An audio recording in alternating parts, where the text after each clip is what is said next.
destiny. How did you get into playing the harp? Wow. When I was 9 years old, my parents had flown us back from Okinawa, Japan to Compton in 1970. And I went to I was standing with my aunt and my mom, and we go to the den because they said you're not supposed to be listening in on grown folks' conversation. If you're of a certain age, you know what I'm talking about. Thank you. And so I go to the den to go watch television, and there is a show called I Love Lucy on. Those of you who remember I Love Lucy was even syndicated in 1970. And on the show was a man by the name of Harpo Marx, one of the brothers of the Marx brothers, and he's playing the harp. And I said, that's what I want to do when I grow up. That's what I want to do. So I run out of the den. I'm 9 years old. And I go, Mom, I want to play the harp. I'm not going to use the words, but we got children in the house that my mama said.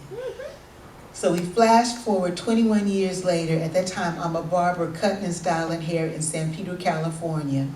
It's 1990, and I start dating a man whose best friend is a harp builder in San Juan Bautista. In 1992, I get my first harp in May of 1992, and my harp journey began then.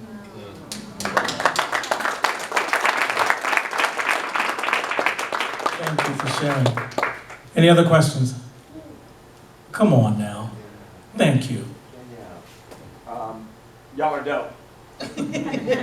Amazingly dope. No, I feel like a better person for just having been here. And I just want to ask, like, what helps you to complete a piece? I feel like we start pieces every day, but like, what actually motivates you, and how do you know when a piece is complete? Is that to Mahogany? Or all of y'all? To all of y'all. The baby wants to.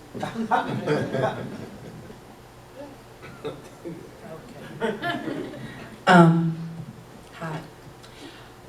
I think completion for me happens in parts. There's the moment that the page, I've done all the editing I can do, I've made it into couplets so there's no extra words, I've then made a new form, whatever.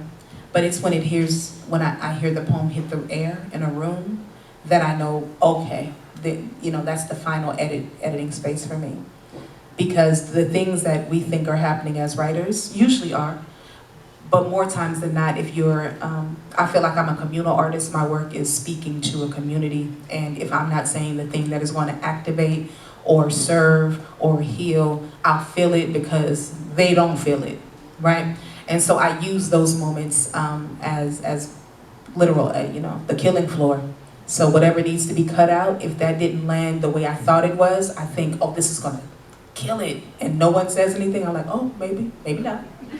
Maybe that wasn't the line. And then I'll do something that I think is a throwaway, and it's like, And anybody that's an artist know when you hear that that like the good food tasting sound, you hit the nerve, like that's the finger on the pulse for me. So I do it in two parts. One, the page, everything I've learned in workshop spaces, to the stage. Thanks. What you say, T?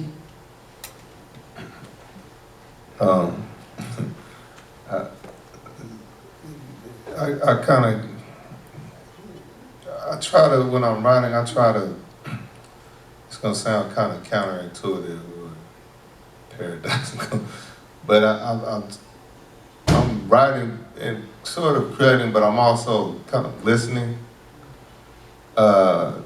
in a weird way, trying to watch the poem to see who it is. Like every poem is like kind of like a person to me, though. We have like a dominant trait or something, or kind of a dominant presence. There's all these other little kind of little secondary journeys that are going on. So when I get like a handle on kind of like the main, I guess, personality of the poem and its other little, other forces that are playing on with it, then it just kind of puts itself into place. Or I feel like I know it well enough that I can, I know when it needs to end.